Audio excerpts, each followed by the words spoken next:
मैं आपको रामायण की एक महत्वपूर्ण पात्र शूर्पणखा के बारे में चर्चा करने जा रहा हूं। जैसा कि आप जानते हैं, ब्रह्मा जी के पौत्र विश्रवा की पहली पत्नी के पुत्र का नाम था कुबेर और दूसरी पत्नी कैकसी के पुत्र थे रावण, कुंभकर्ण, विभीषण और बेटी का नाम था शूर्पणखा। कैकसी के पिता का नाम राक्षस राज सुमाली और माता का नाम गंधर्व कन्या केतुमती था। राक्षस राज सुमाली सुकेश नामक राक्षस का पुत्र तथा लंका के राजा रावण का नाना था। इसी की पुत्री कैकसी, जो कि विश्रवा को ब्याही गई थी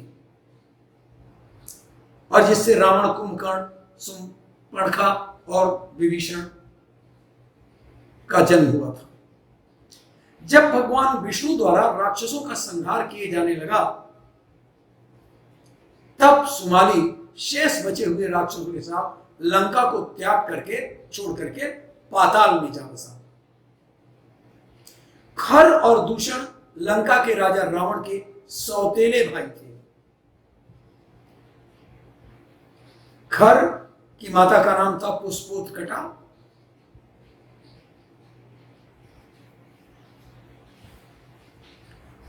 तो एक मिनट, ये मैं जरा से सुधार दूं। खर पुष्पोत्कटा से और दूषण वाका से ऋषि विश्वा के पुत्र थे, जबकि रावण की माता का नाम था, आपको बता चुका हूं, कैकसी। जब लक्ष्मण द्वारा शूर्पणखा की नाक काट दी जाती है तो उसका बदला लेने के लिए पहले खर आता है। उसका चचेरा भाई था। खर से श्री राम का भयंकर युद्ध होता है। खर की सेना की दुर्दशा के विषय में ज्ञात होने पर दूषण भी, जो उसका अपना सगा भाई दूषण था, वो भी अपनी अपार सेना को साथ लेकर के समरभूमि में कूद पड़ता है। किंतु श्री राम ने अपने बाणों से उसकी सेना की भी वही दशा कर दी जैसा कि खर की सेना की किया था। अंततः दोनों भाई मारे जाते हैं। खर दूषण का वध हो जाने पर खर के एक अकंपन नामक सैनिक ने, जिसने किसी प्रकार से भागकर अपने प्राण बचा लिए थे, लंका में जाकर रावण को खर की सेना के विनष्ट हो जाने की सूचना दी। रावण के समक्ष जाकर के वह हाथ जोड़कर बोला, हे लंकेश, दंडकारण्य स्थित आपके भाई खर और दूषण तथा उनके 14,000 सैनिकों का वध हो चुका है। किसी प्रकार से मैं अपने प्राण बचाकर आपको सूचना देने के लिए आया हूं। यह सुनकर रावण ने कहा, कौन है वो जिसने मेरे भाइयों का सेना सहित वध किया है? मैं अभी उसे नष्ट कर दूंगा। तू मुझे उसका पूरा वर्णन सुनाओ। अंकंपन ने कहा, हे लंकापति, अयोध्या के राजकुमार राम ने अपने पराक्रम से अकेले ही सभी राक्षस वीरों को मृत्यु के घाट उतार दिया। इस समाचार को सुनकर रावण को बहुत आश्चर्य हुआ। उसने पूछा, खर और दूषण को मारने के लिए क्या देवताओं ने राम की सहायता की है? नहीं, बिल्कुल नहीं। कंपन ने उत्तर दिया, नहीं प्रभु, देवताओं से राम को किसी प्रकार की सहायता नहीं मिली है। ऐसा उसने अकेले ही किया है। यह सुनकर रावण घोर आश्चर्य और चिंता में डूब गया। राक्षसों में एक और पात्र त्रिजटा है और सुबाहु है, दूसरा पात्र। विभीषण की पत्नी का नाम था शर्मा, जो कि एक गंधर्व कन्या थी। दोनों की पुत्री थी जिसका नाम था त्रिजटा, जिसका नाम रामायण में कई बार आ चुका है, पर ऐसा नहीं बताया गया कि वो विभीषण की बेटी थी। राक्षसी होते हुए भी ईश्वर के अनुराग में व्यवहार कुशलता एवं विवेकशीलता जैसे दिव्य देवोपम गुणों की अवतारणा चरित्र में अलौकिकता को उसके अंदर थी। त्रिजटा में संभवतः इन्हीं 3 गुणों के समाहार के कारण उसका नाम त्रिजटा रखा गया था। संत कहते हैं उसके सिर पर ज्ञान, भक्ति और वैराग्य रूपी 3 जटाएं थी, इसीलिए उसका नाम त्रिजटा है। एक पात्र और जो मैंने अभी चर्चा किया, सुबाहु। यह सुबाहु मारीच का भाई था। सुबाहु वध के अवसर पर राम ने मारीच को अपने बाण से लंका पहुंचा दिया था। अब ध्यान दिए होंगे, सुने होंगे कि जब ताड़का को मारने के लिए वाल्मीकि जी राम और लक्ष्मण को ले गए थे, तो उसके दोनों पुत्रों सुबाहु और मारीच उस युद्ध में शामिल थे। सुबाहु को तो वहीं मार डाला गया, लेकिन मारीच को अपने बाण से उन्होंने जो बाण भेदन किया, तो उससे मारीच लंका तक पहुंच गया था। सीताहरण के अवसर पर रावण ने मारीच की मायावी बुद्धि की ही सहायता ली थी। आइए फिर हम जरा सुपर्णखा की ओर लौटे। ये चरित्र इसलिए बता दिया कि कभी सुनाई नहीं पड़ता है कि ये त्रिजटा कौन थी और मारीच कौन था, ताड़का का बेटा था या नहीं था। तमाम किस्म के इस तरह से एक प्रश्न आते हैं। तो वाल्मीकि रामायण के अनुसार जब विश्व विजेता बनने की मंशा से रावण स्वर्गलोक पहुंचा, तो वहां रावण की नजर स्वर्ग की अप्सरा रंभा पर पड़ी। रंभा की खूबसूरती को देखते ही रावण की नीयत खराब हो गई और उसने अपनी वासना को पूरी करने के लिए रंभा को पकड़ लिया।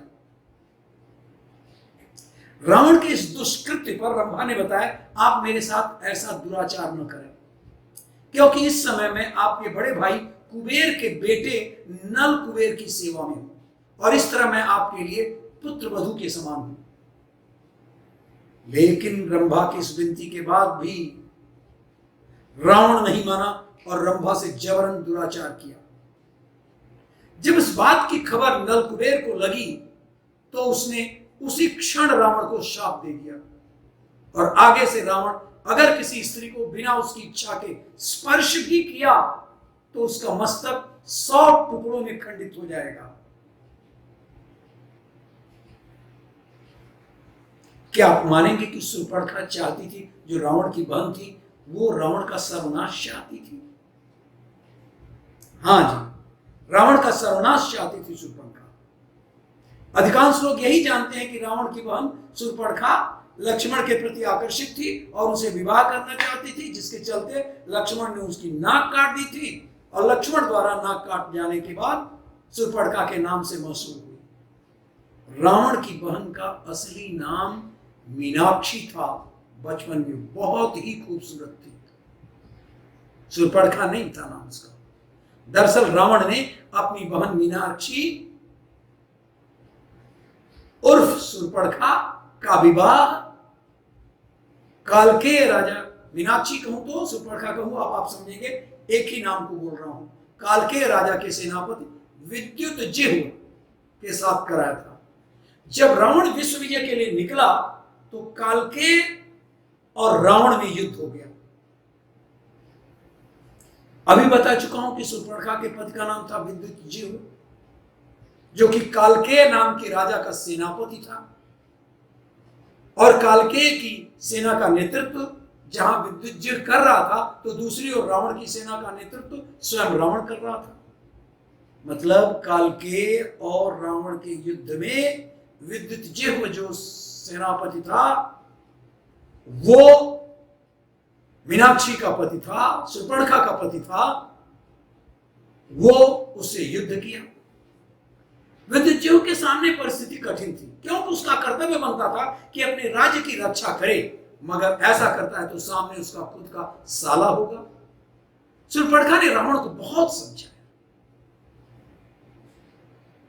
मत करो कालकेय की राजधानी पर, मेरा पति उसका सेनापति है और विवश होकर के धर्म युद्ध करेगा, वो आक्रमण मत करो। मगर रावण अपने राज्य के विस्तार की लालसा में अंधा हो गया था। उसने आक्रमण किया और इधर विद्युतजिह्व भी अपने कर्तव्य पर अडिग रहने का फैसला किया। रावण के सामने युद्ध में खड़ा हो गया। रावण और विद्युतजिह्व का युद्ध हुआ और रावण ने विद्युतजिह्व को मार डाला। चूंकि सुपर्णखा विद्युज्जर की पत्नी थी, इसलिए उसे दुख होना स्वाभाविक था। और उसने वही कसम खा लिया कि एक रोज वह रावण के पूरे परिवार का नाश करेगी। यह था कारण। इसलिए क्रोधित होकर शूर्पणखा ने उसी समय मन ही मन रावण को श्राप दे दिया, मेरे ही कारण रावण तेरा सर्वनाश होगा। इस प्रसंग के अनुसार शूर्पणखा का लक्ष्मण या राम के लिए कोई आकर्षण नहीं था, बल्कि वह रावण से बदला लेना चाहती थी। इसलिए आकर्षण का स्वांग रचाकर उसने लक्ष्मण से अपनी नाक कटवाई और रावण के वध के लिए राम से उसकी दुश्मनी पैदा की। मतलब है कि अपने पति की हत्या के बाद से शूर्पणखा अपने भाई रावण का सर्वनाश चाहती थी और इसके लिए अपनी नाक का बलिदान तक कर दिया, ताकि श्री राम और रावण में शत्रुता हो जाए और रावण का सर्वनाश हो जाए। इसलिए उसने श्री राम के पास जाकर उन्हें तंग करना आरंभ कर दिया था, क्योंकि उसने समझ लिया था कि रावण को श्री राम ही हरा सकते हैं। इसलिए उनसे बैर बढ़वा और शूर्पणखा के कारण ही राम और रावण में युद्ध हुआ और अंत में जीत श्री राम की हुई। शूर्पणखा का मीनाक्षी के अलावा दूसरा नाम शूर्पणखा भी था, जिसका अर्थ होता है सुंदर नाखूनों वाली, क्योंकि शूर्पणखा इतनी सुंदर थी कि पुरुष उसके नाखूनों को देख करके ही मोहित हो जाते थे, इसलिए उसका नाम शूर्पणखा पड़ा। पूर्व जन्म में शूर्पणखा, एक और कहानी से मैं उसको लिंक कर दूं, पूर्व जन्म में शूर्पणखा इंद्रलोक की मीनाक्षी या नयनतारा नाम की अप्सरा थी, जैसा बताया। उर्वशी, रंभा, मेनका आदि प्रमुख अप्सराओं में उसकी गिनती थी। एक बार इंद्र के दरबार में अप्सराओं का नृत्य चल रहा था। उस समय वह नयनतारा नृत्य करते समय भ्रू संचालन अर्थात आंखों से इशारा भी कर रही थी। इसे देख इंद्र विचलित हो गए और उसके ऊपर प्रसन्न हो गए। ये जो अब मैंने शूर्पणखा का 3 नाम बताया, मीनाक्षी, शूर्पणखा या शूर्पणखा, और एक नाम नयनतारा, जो इंद्र की अप्सराओं में एक अप्सरा थी। तो जैसा मैंने बताया कि इंद्र विचलित हो गए और उसके ऊपर प्रसन्न हो गए, तब से नयनतारा इंद्र की प्रेयसी बन गई। तत्कालीन समय में पृथ्वी पर एक वज्रा नामक एक ऋषि घोर तपस्या कर रहे थे। तब नयनतारा पर प्रसन्न होने के कारण ऋषि की तपस्या भंग करने हेतु इंद्र ने इसे ही पृथ्वी पर भेजा। किसे भेजा? मीनाक्षी को, या यूं कहें शूर्पणखा को, या यूं कहें नयनतारा को। वज्र ऋषि तपस्या भंग होने पर उन्होंने इसे राक्षसी होने का श्राप दिया। पहले तो अप्सरा थी। ऋषि से क्षमा याचने पर मांगने पर वज्र ऋषि ने उससे कहा कि राक्षस जन्म में ही तुझे प्रभु के दर्शन हुए, और तब वही अप्सरा देह त्याग के बाद शूर्पणखा राक्षसी बनी। उसने दृढ़ निश्चय कर लिया कि प्रभु के दर्शन होने पर वो उन्हें प्राप्त कर लेगी। वही नयनतारा वाला मोहक रूप बनाकर ही शूर्पणखा श्री राम प्रभु के पास गई थी। गलती यह कर बैठी कि वह परम ब्रह्म प्रभु परमात्मा परात्पर ब्रह्म को पति के रूप में पाने की इच्छा प्रकट की। वो क्या कहती है? तुम सम पुरुष न मोसम नारी, यह संजोग विधि रचा विचारी। परम ब्रह्म को प्राप्त करने की एक प्रक्रिया होती है। भक्ति या वैराग्य के सहारे ही ईश्वर को प्राप्त किया जा सकता है। शूर्पणखा भक्ति रूपा सीता माता और वैराग्य रूपी श्री लक्ष्मण जी के पास न जाकर बहुत बड़ी गलती की और सीधे ब्रह्म के पास चली गई। यह उसकी सबसे बड़ी गलती थी।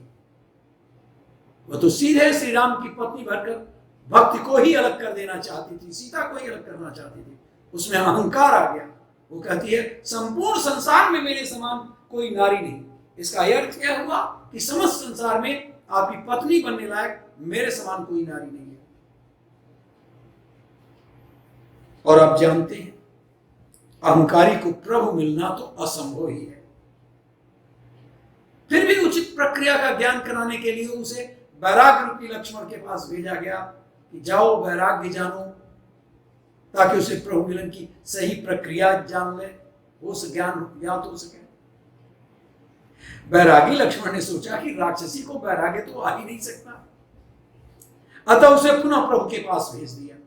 तब प्रभु ने कहा, मैं तो भक्ति के वश में हूं। तब शूर्पणखा भक्त रूपा सीता माता के पास गई, परंतु वहां भी एक भागवत अपराध कर बैठी।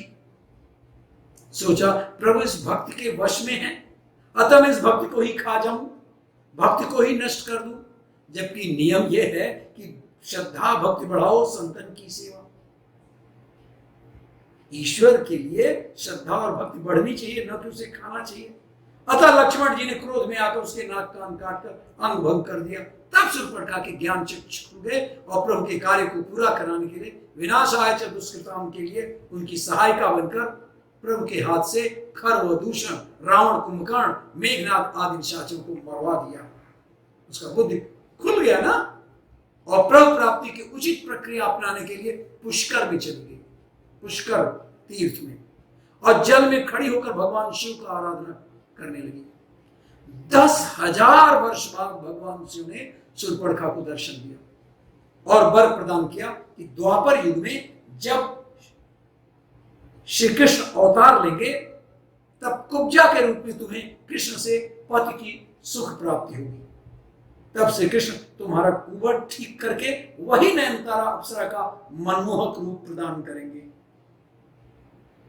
कुब्जा उद्धार की ये बड़ी कथा रोचक है कि कंस की नगरी मथुरा में कुब्जा नाम की स्त्री थी जो कंस के लिए चंदन, तिलक और फूल इत्यादि का संग्रह किया करती थी। कंस भी उसकी सेवा से अति प्रसन्न था। जब भगवान श्री कृष्ण कंस वध के उद्देश्य से मथुरा में आए तब कंस से मुलाकात से पहले उनका साक्षात्कार हो जाता है कुब्जा से। ये कुब्जा वही है। बहुत ही थोड़े लोग थे जो कुब्जा को जानते थे। उसका नाम कुब्जा इसीलिए पड़ा था क्योंकि वो कुबड़ी थी। जैसे ही भगवान श्री कृष्ण ने देखा कि उसके हाथ में चंदन, फूल और हार इत्यादि है तो बड़े प्रसन्न मन से वह लेकर जा रही है। तब श्री कृष्ण ने कुब्जा से प्रश्न किया, ये चंदन व हार फूल लेकर इतना इठलाते हुए तो कहां जा रही है, कौन हो तुम? कुब्जा ने उत्तर दिया, मैं कंस की दासी हूं। कुबड़ी होने के कारण ही सब मुझको कुब्जा कह करके पुकारते हैं। अब तो मेरा नाम ही कुब्जा पड़ गया है। मैं चंदन, फूल, हार इत्यादि लेकर प्रतिदिन कंस के पास जाती हूँ और उन्हें ये सामग्री प्रदान करती हूँ और इससे ही वे अपना श्रृंगार आदि करते हैं। श्री कृष्ण ने कुब्जा से आग्रह किया कि तुम ये चंदन हमें लगा दो, ये फूल हार हमें चढ़ा दो। कुब्जा ने कहा, ना बाबा ना। साफ इनकार करते हुए कहा, नहीं नहीं, ये तो केवल महाराज कंस के लिए है, मैं किसी दूसरे को नहीं चढ़ा सकती। जो लोग आसपास एकत्र होकर ये संवाद सुन रहे थे और इस दृश्य को देख रहे थे वो मन ही मन सोच रहे थे ये कुब्जा भी कितनी जाहिल गंवार है।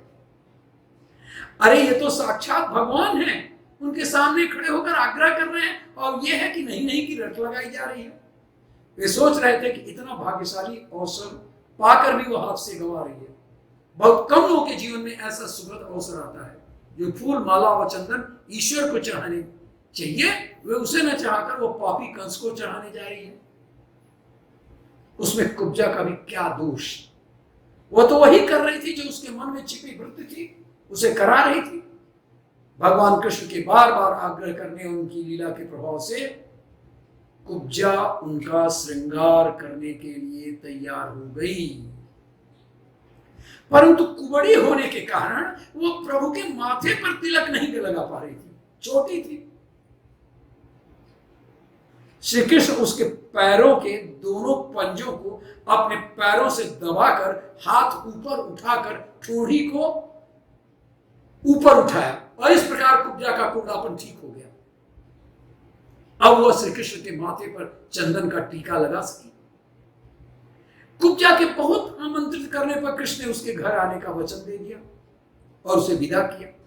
कालांतर में कृष्ण ने उद्धव के साथ कुब्जा का आतिथ्य स्वीकार किया, कुब्जा के साथ प्रेम क्रीड़ाएं भी की। कुब्जा ने कृष्ण से वर मांगा कि वे चिरकाल तक, अनंत काल तक उसके साथ वैसी ही प्रेम क्रीड़ा करते रहें, और यही था शूर्पणखा का एक अद्भुत चरित्र।